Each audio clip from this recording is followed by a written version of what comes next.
Jadi video ini saya dedikasikan khusus untuk semua teman-teman saya yang di luar sana yang mungkin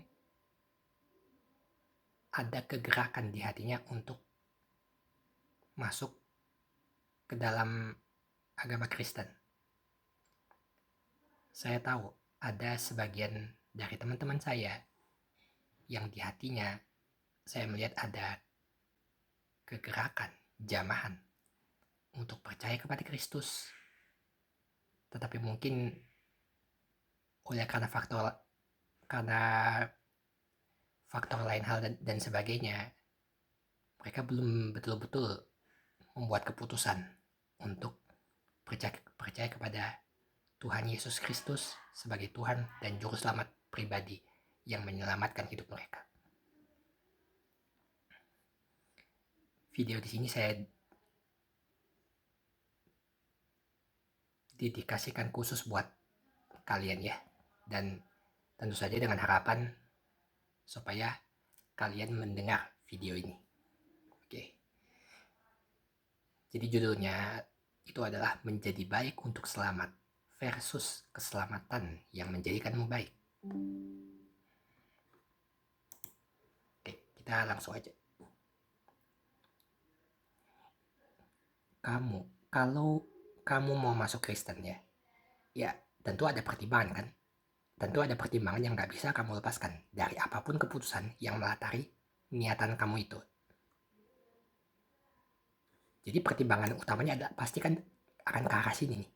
Kamu mau masuk Kristen yang mana? Gini kan, ini kamu gak bisa lari dari ini. Kamu gak bisa menghindar dari pertanyaan ini. Kamu mau masuk Kristen yang mana? Karena kan Kristen itu modelnya ada banyak kan.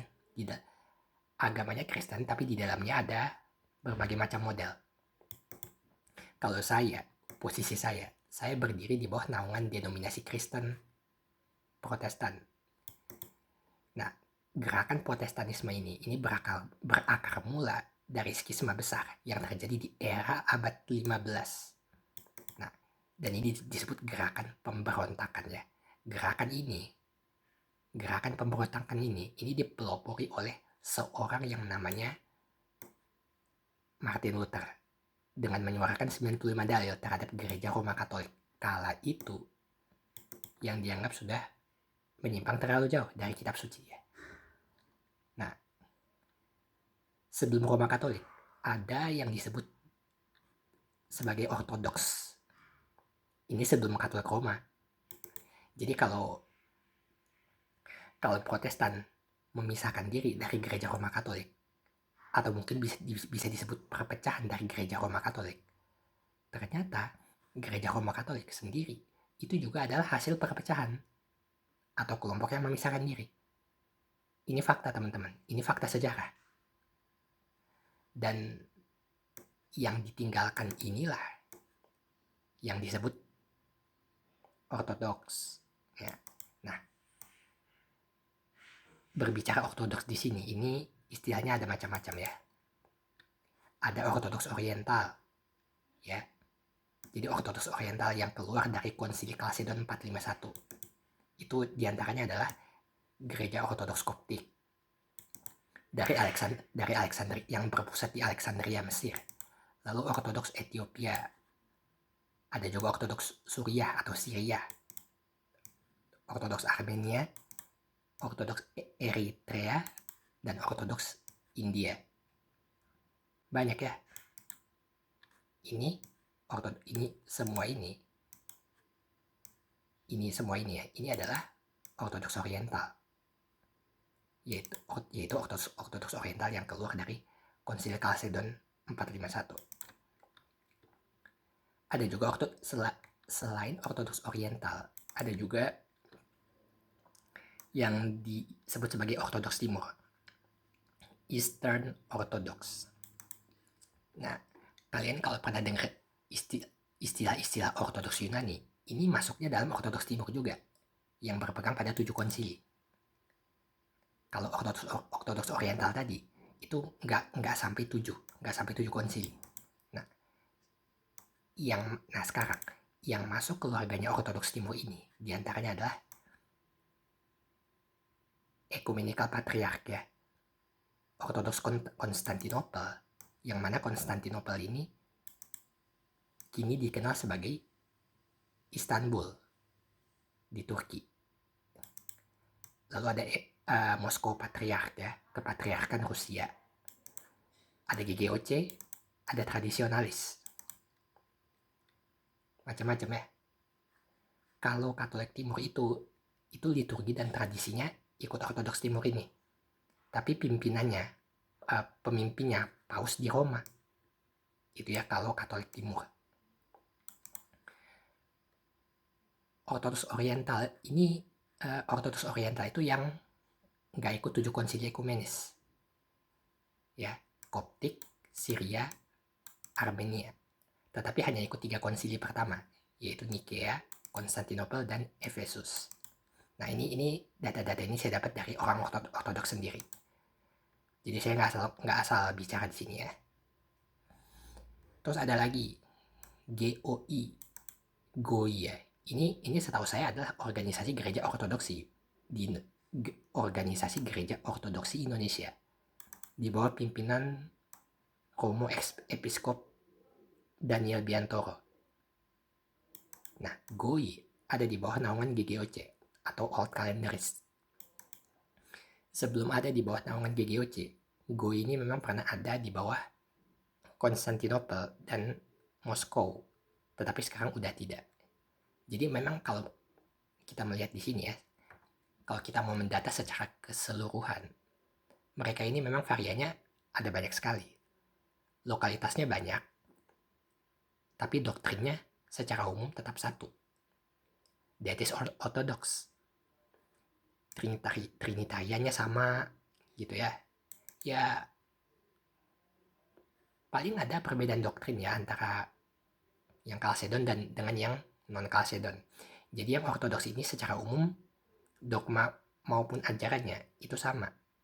Dan menurut klaim dari mereka itu ajaran mereka itu diteruskan sampai sekarang bagi Ortodoks Timur seperti GOI dan MP dan Ortodoks Timur lainnya juga tentunya sesuai sampai dengan Konsili 7. Jadi Ortodoks ini ada banyak karena jadi kalau ditanya kenapa Ortodoks ini ada banyak, ya karena sifatnya memang lokal.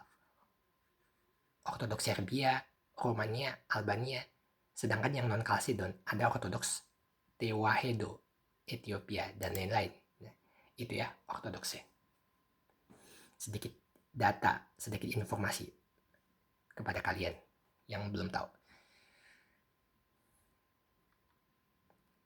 Karena kebetulan kenalan-kenalan saya ada cukup banyak yang dari Ortodoks, dan saya dalam 1-2 tahun belakangan ini cukup banyak berinteraksi dengan mereka dalam diskusi. Menarik sih memang.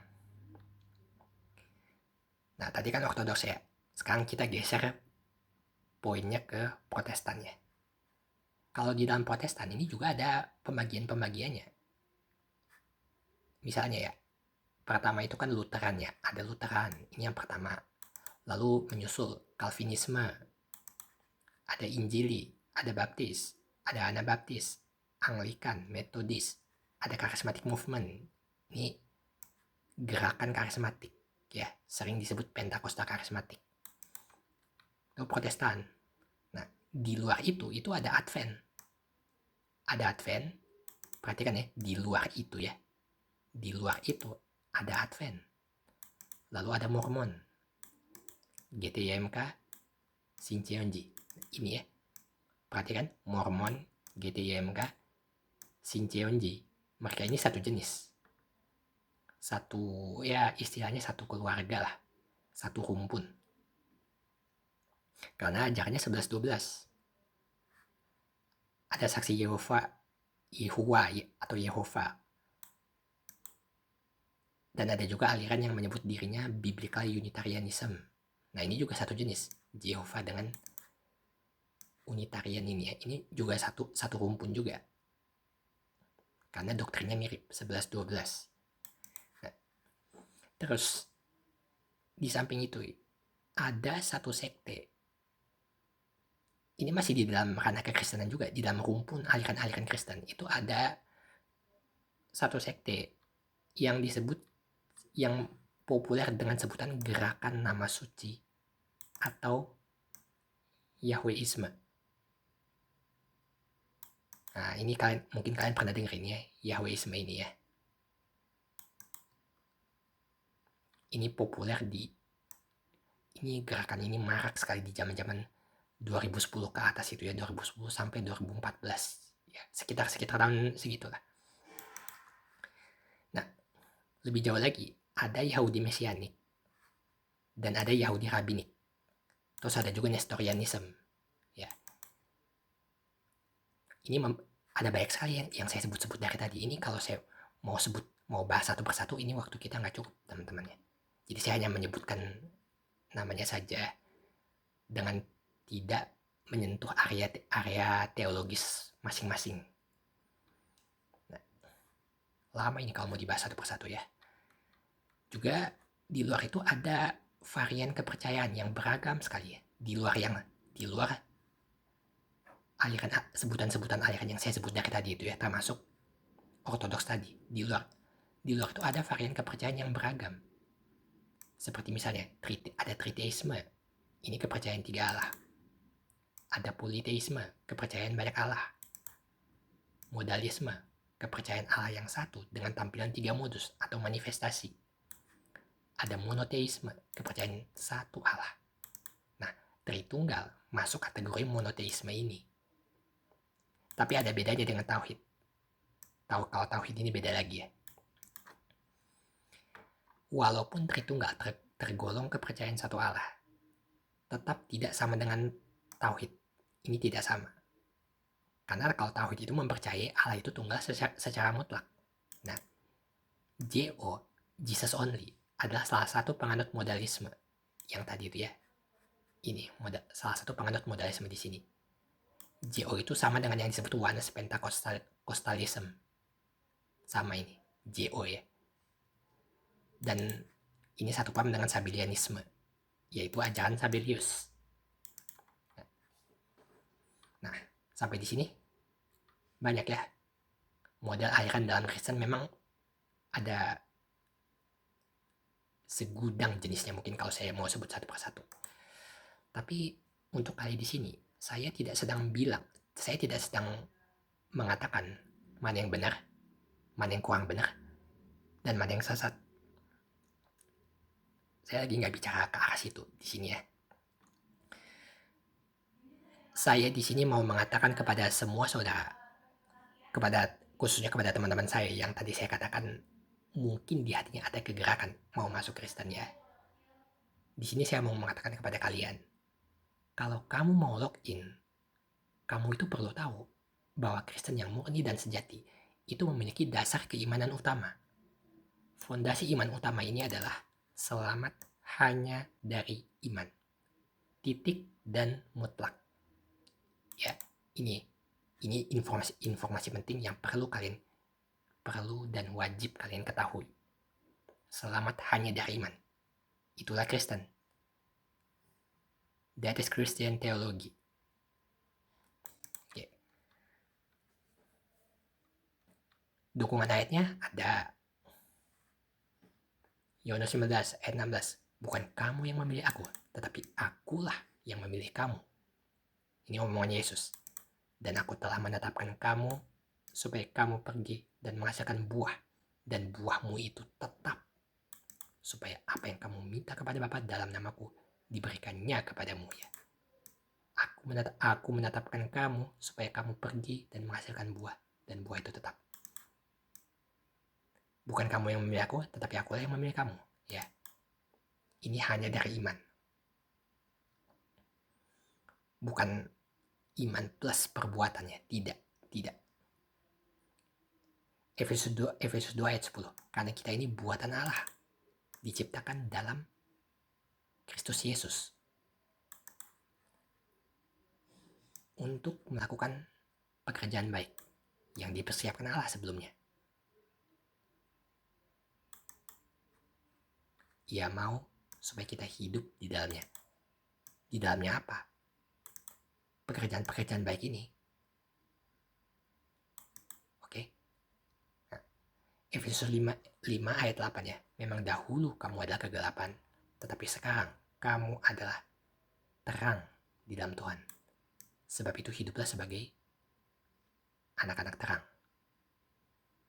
Jadi hiduplah sebagai anak terang ini kan pengertiannya akan jatuh kepada perbuatan ya, perbuatan baik.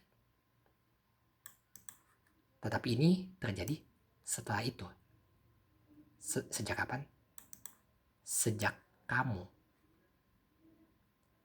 menerima Kristus sebagai Tuhan dan Juru Selamat di dalam hatimu dan hidup sebagai dan berubah status menjadi anak terang. Dan sebelumnya kamu adalah kegelapan. Kamu gelap tanpa Kristus. Begitu terima Kristus, kamu diberikan terang di dalam hatimu. Baru menyusul, sesudah kamu terima Kristus, Kristus baru menyusul perbuatan-perbuatan itu ya. Jadi perbuatan itu nomor 2 urutannya. Yang mendahului itu adalah iman. Sama juga seperti yang tadi di sini. Bukan kamu yang pilih aku, Yesus yang pilih kita. Ya, Yesus yang pilih kita. Dan tadi dibilang apa? Sebelum Yesus ada di hati kita, kita adalah kegelapan. Jadi dalam kondisi kegelapan itu kita tidak mungkin bisa punya dan tidak punya tenaga sama sekali untuk memilih percaya kepada Dia, untuk berespon terhadap terang Kristus, untuk menerima terang itu di dalam hati kita. Kita tidak punya kemampuan untuk itu, karena kita ada gelap. Kegelapan kita itu harus diterangi, baru kita bisa menjadi terang. Baru setelah Yesus memilih kita dan terang itu ada di dalam hati kita, baru faktor perbuatan ini menyusul setelahnya. Supaya aku menetapkan kamu supaya kamu pergi dan menghasilkan buah, dan buahmu itu tetap. Ini kan perbuatan itu menyusul kemudian. Yang pertama, pemilihan, dan pemilihan melahirkan iman. Maka kita diciptakan, kita ini buatan Allah yang diciptakan dalam Yesus Kristus untuk melakukan pekerjaan-pekerjaan baik. Pekerjaan faktor perbuatannya ini nomor 2 kan. Yang pertama adalah kita buatan Allah, diciptakan dalam Yesus Kristus. Oke.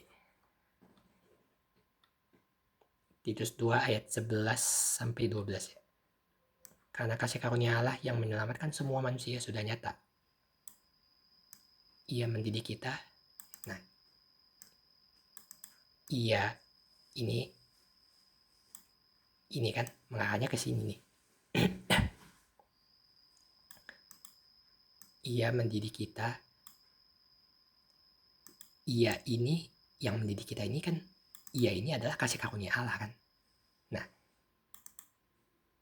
ia mendidik kita supaya kita meninggalkan kefasikan dan keinginan-keinginan duniawi. Nah, dan supaya kita hidup bijaksana, adil, dan beribadah di dalam dunia sekarang ini. Jadi lagi-lagi perbuatan ini menyusul. Perbuatan ini nomor 2. Tapi yang pertama adalah kasih karunia Allah ini. Iman ini yang mendidik kita, yang menjadikan kita supaya kita berbuat baik, berbuat kebaikan.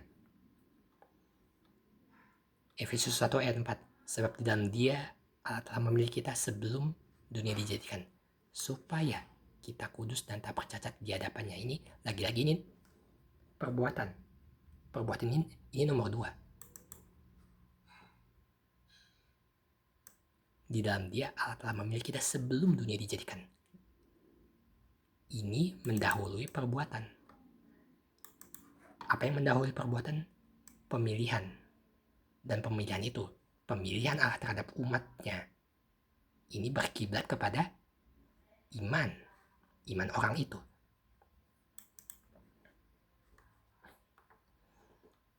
Terus ada juga Roma 8 ayat 29 sampai 30 ya. Di sini yang dipilihnya ditentukannya. Perhatikan di sini ya. Semua orang yang dipilihnya dari semua ditentukannya untuk menjadi serupa dengan gambaran anaknya, gambaran Kristus. Mereka yang ditentukannya dibenarkannya. Mereka yang dibenarkannya dimuliakannya. Jadi porsi yang paling pertama itu di pemilihan dulu. Baru karakteristik. Oke. Ini ayat 30 ini coba kita baca terbalik ya. Yang dimuliakannya. Coba.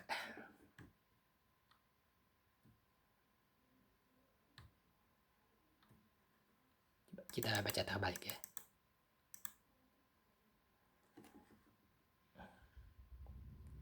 Yang dimuliakannya adalah orang-orang yang dibenarkannya.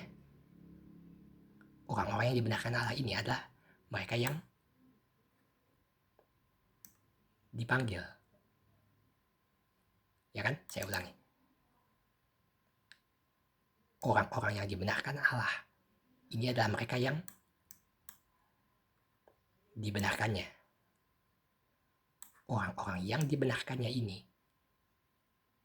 adalah mereka yang dipanggilnya.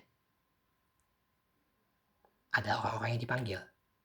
Nah, dipanggil ini, orang-orang yang dipanggilnya ini karena mereka ditentukan oleh Allah. Gitu ya. Ini pembacaan terbalik. Nah, jadi sampai sini ya. Kalau mau logik yang benar, orang yang hidup benar itu karena dibenarkan Allah. Orang yang hidup benar karena dibenarkan Allah itu di latar belakangnya karena dipanggil dan ditentukan oleh Allah sendiri. Inilah yang melatari orang bisa hidup benar. Dan jadi orang yang hidup benar itu karena dibenarkan Allah. Dan kenapa bisa dibenarkan Allah? Pembenaran yang dari Allah ini itu di latar belakangnya dipanggil dan ditentukan oleh Allah sendiri. Jadi anugerah keselamatan itu lebih dulu, baru hidup benar datang menyusul. Perbuatan-perbuatan benar dalam hidupnya tidak akan datang kalau penentuan keselamatan itu atau anugerah itu tidak diberikan kepada dirinya. Ayat 29 tadi jelas, dipilih Allah, ditentukan Allah, baru dia menjadi serupa dengan gambaran Kristus. Nah, menjadi serupa dengan gambaran Kristus, ini hidup yang benar. Ini hidup orang benar. Dia tidak bisa hidup benar kalau tidak ada anugerah Allah di balik itu. Amin ya.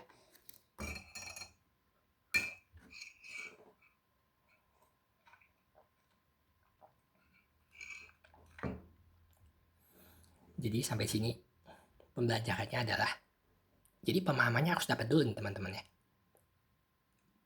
Pemahamannya adalah bukan iman harus disertai perbuatan baru kamu selamat.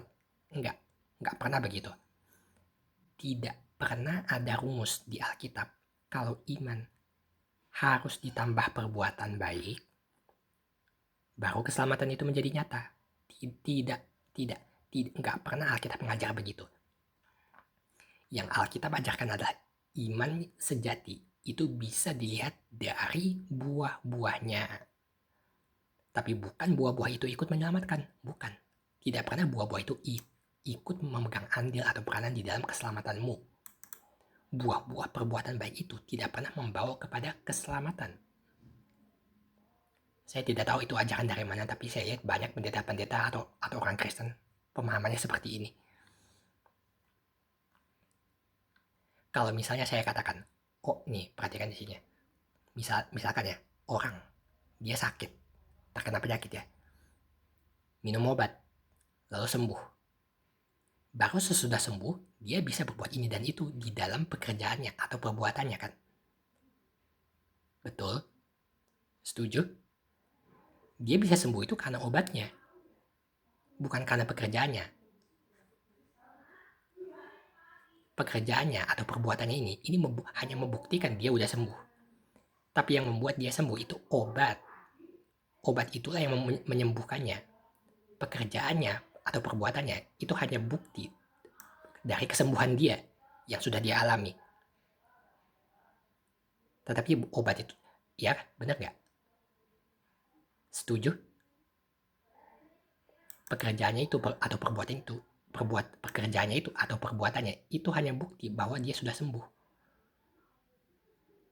Tetapi bukan pekerjaannya ini atau perbuatannya ini ikut menyembuhkan dia, tidak. Nah, alasan mengapa ada ayat-ayat tertentu yang seolah menggambarkan bahwa perbuatan baik ini ikut menyelamatkan, itu karena perbuatan-perbuatan baik itu bersifat nampak. Nah, ini rahasianya ya teman-teman, ini rahasianya. Karena perbuatan-perbuatan baik itu sifatnya itu nampak, kelihatan. Perbuatan baik itu sesuatu yang kelihatan kan. Sedangkan iman nggak kelihatan. Iman itu bukan sesuatu yang bisa dilihat mata. Bukan sesuatu yang kelihatan. Iman itu sifatnya tidak terlihat teman-teman.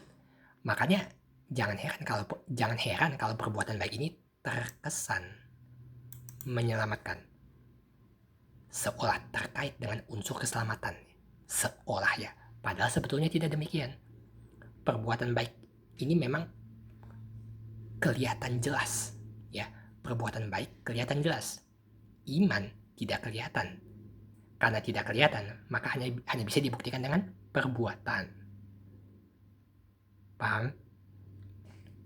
Mudah-mudahan kalian bisa nangkap ya sampai di sini. Iman bisa dilihat dari perbuatannya. Iman yang kelihatan ini bisa dilihat dari buah-buahnya. Kalau orang sakit itu berkata dia sudah sembuh, tapi tidak bisa bekerja, olahraga nggak bisa, maka itu adalah pengakuan dusta. Dia nggak pernah sembuh. Dia cuma mengaku di mulut kalau dia udah sembuh. Atau sembuhnya itu palsu. Jadi di sini ini iman Kristen teman-teman. Ini doktrin kekristenan dan ini doktrin dasar. Imanmu yang menyelamatkan, bukan perbuatan. Tetapi perbuatan adalah bukti dari iman. Kalau orang berkata, saya beriman, saya sudah selamat, tapi perbuatan baiknya nggak ada sama sekali, berarti dia belum selamat. Dia belum beriman. Imannya mati.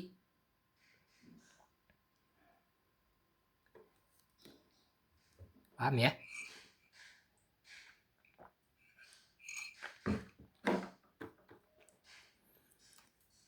Kita kalau melihat ini dalam garis waktu, sudut pandang manusia ya. Kalau kita melihat ini dalam garis waktu, sudut pandang manusia, kita mungkin akan kesulitan kalau berkaca kepada kisahnya Zakheus ya. Kan Zakheus nih ya, dia bilang, Tuhan, setengah dari milikku akan kuberikan kepada orang miskin. Dan sekiranya ada sesuatu yang kuperas dari seseorang akan kukembalikan 4 kali lipat ya. Datanya ada di Lukas 19 ayat 18. Nah, baru sesudah ini kan gini ya. Nah, setelah dia ngomong gini itu, baru sesudahnya keselamatan itu dia dapat. Lukas 19 ayat 9. Kata Yesus kepadanya, hari ini telah terjadi keselamatan kepada rumah ini, karena orang ini pun anak Abraham. Nah, kalau memang begitu percaya, baru selamat. Kalau memang begitu percaya, selamat. Baru selanjutnya berbuat baik. Jadi, selamat dulu baru berbuat baik. Apakah begitu? Ya kan?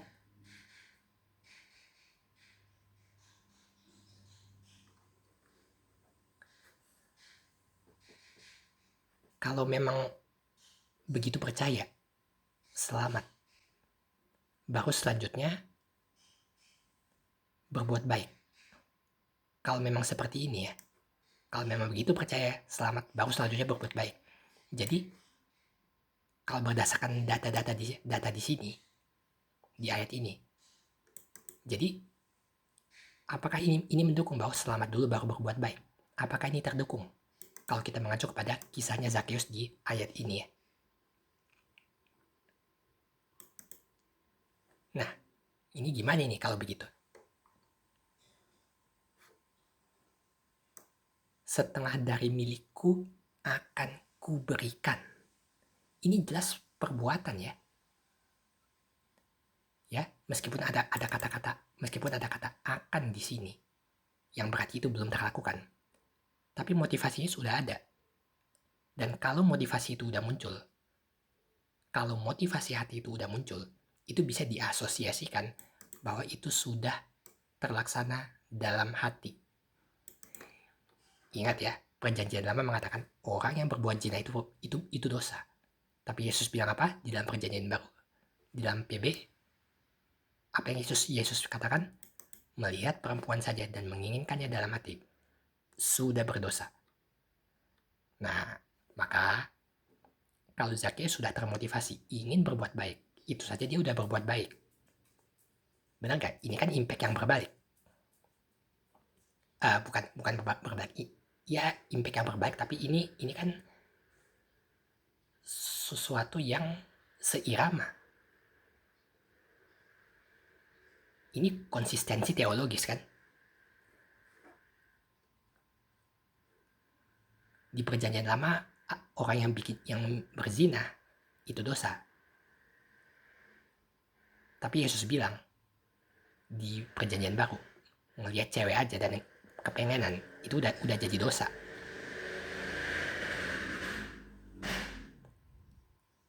Jadi kalau kita tarik ini kepada kisahnya, kasusnya Zakheus, kalau kita logis, konsistensi teologisnya di sini adalah kalau Zakheus sudah termotivasi mau berbuat kebaikan, itu saja dia udah berbuat baik.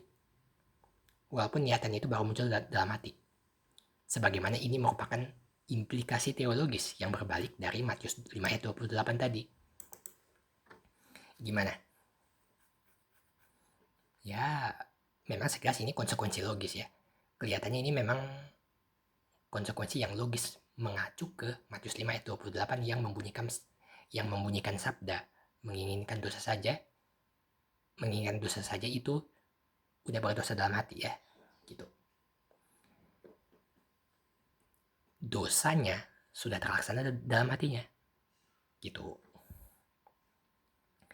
Tapi saya kira ya teman-teman, kita mungkin melupakan satu hal yang penting. Kita lupakan satu hal yang penting di sini. Bahwa dosa memang begitu amat najis dan sifatnya itu mencemari. Ya. Kita jangan lewatkan satu hal ini ya. Ada satu hal yang sangat penting di sini. Bahwa dosa memang begitu amat najis dan sifatnya itu mencemari. Sifat mencemarinya ini begitu amat sangat parah luar biasa sehingga baru diinginkan saja itu sudah dianggap terlakukan. Baru diinginkan saja sudah dianggap melakukan. That is dosa. That is sin. Sifat mencemarinya itu begitu ganas sekali. Nah, karena itu berdampak kepada apa yang suci menjadi najis dan kotor. Maka jangan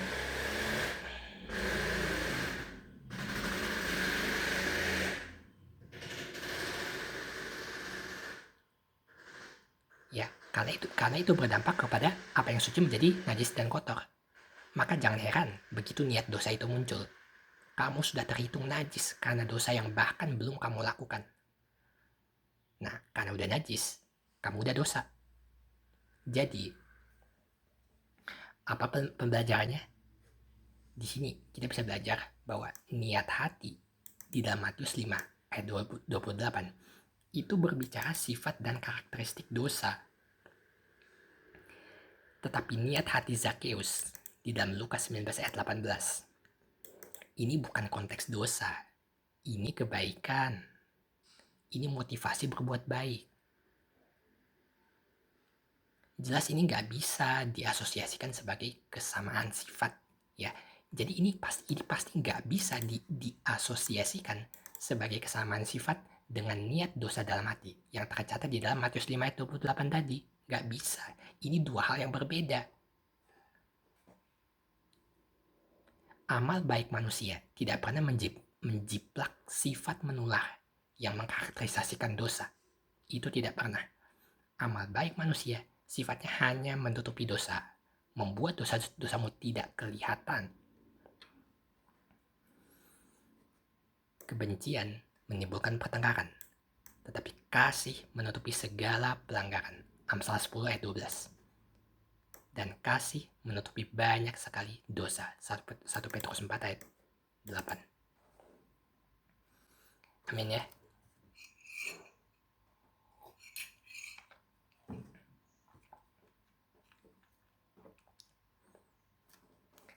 Jadi bukan iman harus disertai perbuatan, baru kamu selamat.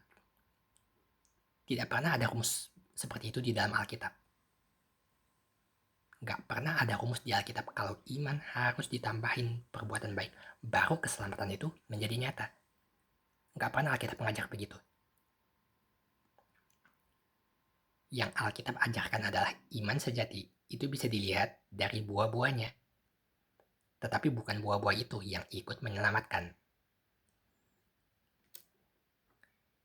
Buah-buah perbuatan baik itu tidak pernah membawa keselamatan.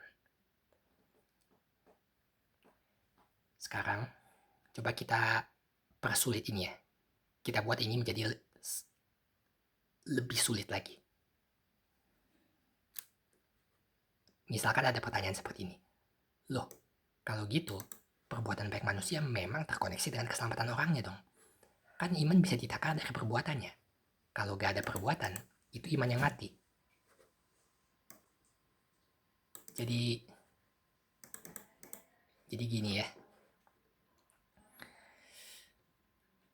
Ya, benar nggak sampai di sini? Coba kalian teliti kalimat kata demi kata dari kalimat pertanyaan di sini.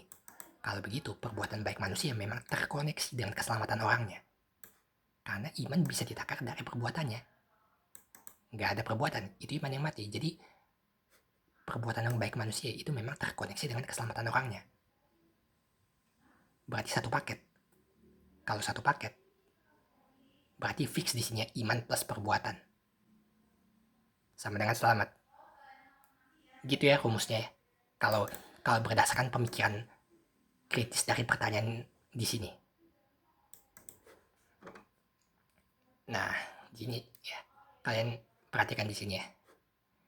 Jadi, rumusnya itu bukan perbuatan baik ini satu paket dengan keselamatan. Bukan. Perbuatan ini akan mengiringi orang yang sudah selamat. Perbuatan-perbuatan kebaikan akan menyusul kepada orang yang sudah diselamatkan. Jadi perbuatan baik ini dampak dari keselamatan orangnya, bukan paket di dalam keselamatan orangnya. Kalian camkan ini baik-baik. Rumusnya itu bukan perbuatan baik ini satu paket dengan keselamatan. Bukan satu paket. Perbuatan ini akan mengiringi orang yang sudah selamat. Perbuatan-perbuatan kebaikan akan menyusul kepada orang yang sudah diselamatkan. Jadi, perbuatan baik ini dampak, impact dari keselamatan orangnya. Bukan paket di dalam keselamatan orangnya. Bukan. Jadi, ya, ini untuk orang awam ya. Tapi saya kira bukan cuma orang awam. Bagi semua orang Kristen. Bahkan orang-orang di luar sana yang bukan Kristen. Memang sedikit suka membedakannya ya. Tipis sekali. Tapi justru benang tipis yang halus ini bisa mendatangkan kebinasaan kalau kita menyikapinya dengan iman yang salah. Nah, kalau sekarang gini, kita buat ini jadi lebih sederhana ya. Saya buat ini menjadi lebih simpel. Kalau kalian kesulitan membedakan iman dan perbuatan ini, kita bisa membuat perbandingan sederhana yang cukup membantu. Kalian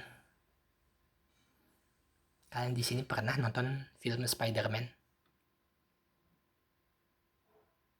Ada di sini yang suka atau pernah nonton Spider-Man?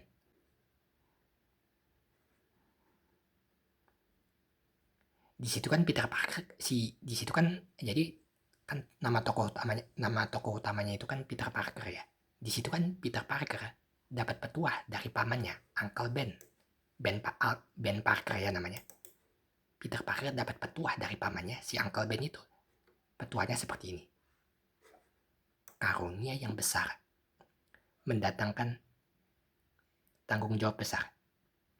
Ini kata-kata terkenal teman-teman. Nah, perhatikan, karunia yang besar mendatangkan tanggung jawab besar. Nah, tanggung jawabnya ini apa? Apa tanggung jawabnya ini yang disebut sebagai tanggung jawab besar di sini? Tanggung jawabnya adalah kamu pergi selamatkan banyak nyawa. Nah, jelas tanggung jawabnya itu, perbuatannya ini datang menyusul karena adanya karunia itu kan. Benar gak? Uncle Ben ini udah ngerasa atau dia udah feeling kalau Peter Parker ini menerima karunia kekuatan yang sangat hebat. Oleh karena karunia itu begitu besar, maka dia memikul tanggung jawab yang sama besarnya. Tetapi karunia itu datang lebih dulu. Bukan tanggung jawab itu yang dipikul duluan. Tidak pernah ada beban tanggung jawab terjadi duluan. Ya, tidak pernah beban tanggung jawab itu terjadi duluan. Harus ada karunia itu di dalam dirinya lebih dulu, baru itu mendatangkan great responsibility. Karunia yang besar mendatangkan tanggung jawab besar. Itulah pesan moral yang berbunyi di dalam film Spider-Man. Kata-kata itulah yang menjadi pedoman di hati Peter Parker, sang tokoh utama. Dia selalu ingat kata-kata itu. Dia bawa kata-kata itu kemanapun dia pergi, dimanapun dan kapanpun dia berada. Dia bawa terus kata-kata itu. Nah, kalian nyadar nggak di sini? Apakah kalian selama ini nggak pernah sadar? Pesan moral itu, kata-kata mutiara dari Ben Parker, itu adalah cerminan iman Kristen. Karunia itu, kalau karunia itu tidak ada, apakah Peter Parker akan terbeban tanggung jawab yang besar? Kalau tidak ada karunia, apakah ada tanggung jawab? Tidak. Tidak dong. Gak mungkin. Dan apakah tanggung jawab mendatangkan karunia? Justru karunia itu yang mendatangkan tanggung jawab. Bukan sebaliknya. Tanpa karunia, tidak ada tanggung jawab. Karunia mendatangkan tanggung jawab. Tanggung jawab tidak pernah mendatangkan karunia. Tidak pernah tanggung jawab mendahului karunia. Gak pernah. Karunia yang besar mendatangkan tanggung jawab besar. Dari ini jelas ya. Tanggung jawab besar itu tidak pernah menjadikan dirinya seorang Spider-Man. Karunia itulah yang membuat Peter Parker menjadi Spider-Man. Peter Parker tidak pernah menjadi Spider-Man karena tanggung jawab itu. Tapi karunia itulah yang memberinya kemampuan atau memampukan dia mengeluarkan jaring laba-laba, merayap di dinding, bergelantungan, hingga berkelahi, dan sebagainya. Itu kan kemampuan-kemampuannya. Itu karunianya. Semuanya itulah yang menjadikan dirinya seorang Spider-Man. Dia menjadi Spider-Man karena karunia itu, bukan karena tanggung jawab besarnya. Nangkap teman-teman?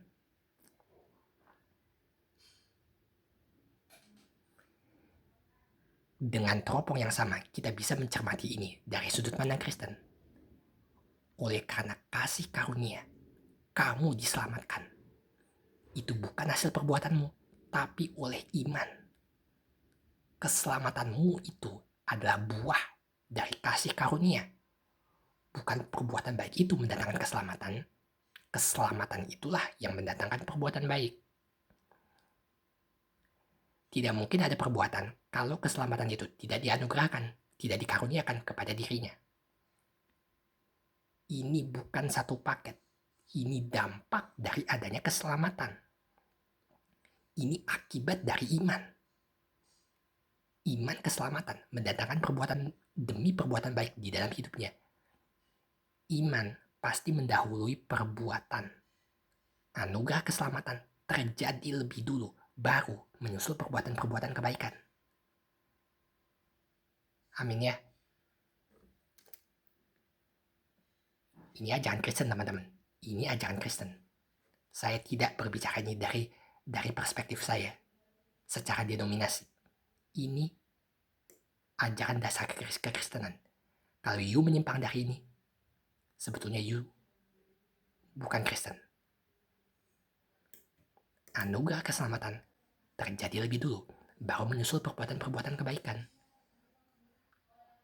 Coba kalian pikir teman-teman, kalau kamu meyakini iman harus ditambah perbuatan, baru mendatangkan selamat. Nah, terus bedanya kamu sama agama lain itu apa? Nggak beda kan? Semua agama-agama di dunia kan ngajarin gitu juga. Beriman, bertakwa, plus perbuatan, amal perbuatan baik, baru menyelamatkan. Itu pun sebagian dari mereka ada yang ragu-ragu. Selamat nggak ya? Ada yang nggak pasti. Cuma intinya adalah ini rumus ajaran dunia, ini rumus agama-agama dunia. Kalau kamu beriman dengan metode seperti ini, lalu bedanya kamu sama agama lain itu apa? Kelihatannya mungkin kamu udah Kristen, tapi sebetulnya kamu nggak beda dari agama lain. Kamu bukan Kristen. Oke. Fondasi utama ini, fondasi iman utama ini adalah selamat hanya dari iman. Bukan selamat karena berbuat baik. Bukan. Hidup yang benar adalah sifat-sifat dari hidup seseorang yang sudah diselamatkan. Hidup benar dari orang yang sudah selamat pasti dilatar belakangi adanya anugerah atau disebut kasih karunia. Jadi, buat teman-teman semua, dan untuk saudara-saudaraku yang terkasih, setiap kita bebas memilihnya. Berbuat baik untuk diselamatkan atau keselamatanmu yang mendatangkan kebaikan. Pilih mana? Ini pilihan bebas kalian ya. Tapi Alkitab berkata, selamat hanya dari iman, bukan selamat karena berbuat baik. Keselamatan you itu dari iman, bukan karena you berbuat baik. Inilah Kristen. Ini ajaran Kristen.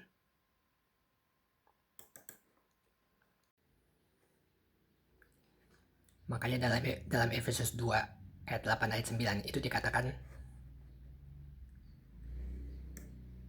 kamu diselamatkan oleh iman.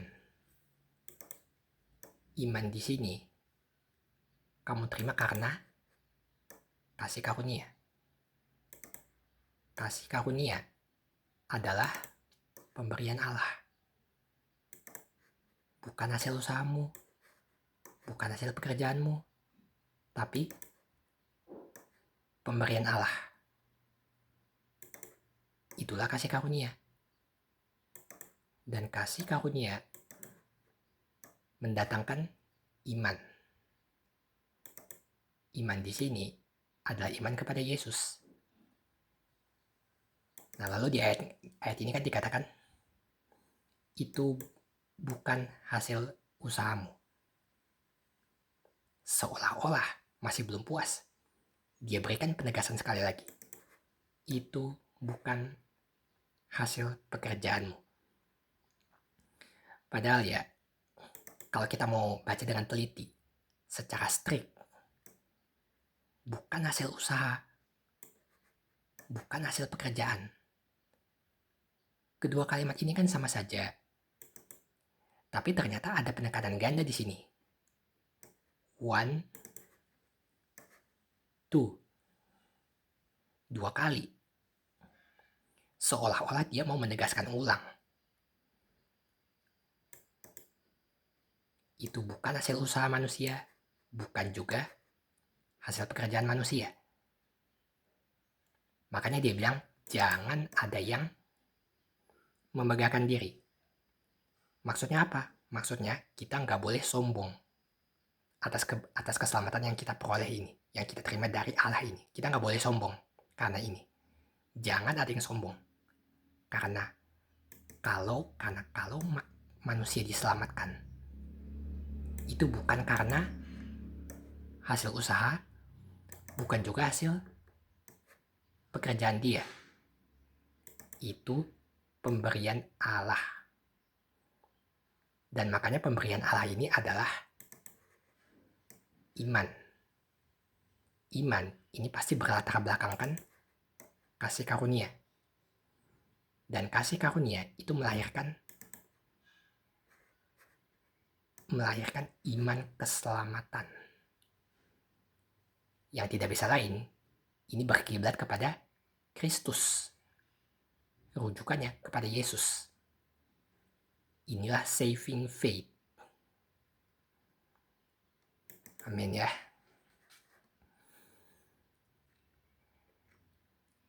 Jadi kalau buat kalian, teman-teman saya di luar sana, yang buat kalian semua yang kepengen masuk Kristen, kalian harus selalu ingat apa yang saya ajarkan di sini. Bahwa fondasi utama iman Kristen adalah selamat hanya dari iman saja. Bukan selamat karena berbuat baik. Dan bukan selamat karena iman plus perbuatan baik. Ini bukan ajaran Kristen. Ajaran Kristen adalah selamat hanya dari iman. Keluar dari ajaran ini, saya bisa pastikan dia bukan Kristen. Tapi dia merasa dia Kristen. Karena itu penyimpangan. Hidup benar dari orang-orang yang sudah selamat pasti di latar belakangnya adanya anugerah atau disebut kasih karunia. Jadi sekali lagi, pilihan bebas ada di tangan masing-masing. Mau berbuat baik untuk diselamatkan, atau keselamatanmu yang mendatangkan kebaikan. Kita semua punya pilihan. Kita bebas memilih. Mau pilih yang ini atau pilih yang ini. Tapi yang saya suarakan di sini adalah bagian di sini berbuat baik untuk diselamatkan. Ini ajaran-ajaran agama dunia. Dan kalau orang mengaku Kristen, tapi keimanan dia masih model seperti ini, berarti sebetulnya dia belum Kristen, tapi dia merasa dia udah Kristen. Iman Kristen tuh ada di sini. Keselamatanmu yang menjadikanmu baik. Kamu mau terima atau tidak? Atau mau suka atau tidak suka? Itu terserah. Tapi Alkitab berkata, selamat hanya dari iman. Bukan selamat karena bantuan dari perbuatan-perbuatan kebaikanmu. Keselamatan itu murni hanya dari iman. Bukan karena kamu berbuat kebaikan. Amin untuk firman Tuhan pada kali ini. Tuhan Yesus memberkati. Dan untuk semua teman-teman yang terkasih, ingatlah ini selalu. Amalmu boleh banyak, kebaikanmu boleh banyak, tapi keselamatan hanya ada di dalam Yesus Kristus, Anak Allah. buat seluruh umat yang percaya. Katakan bersama dengan saya. Amen.